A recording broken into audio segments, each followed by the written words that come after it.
newlyweds for the first time. Let's hear it again for Mr. and Mrs. Adams. Wow. Hands full of lemon drops all disappear. All lips like children, the voices we hear. I really think we learn so much from each other, and what works with us is that we have a willingness to do so. I am grateful to have met you that October morning.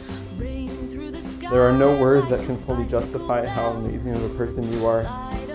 I love that you can eat a whole pizza and not feel guilty about it. Natalie, I promise to love you until the day I die. I promise to hold your hand and support you in all difficult decisions you may make in your lifetime. Natalie, you have changed my life. I'm more than ever in love with you. Together, we have created a partnership.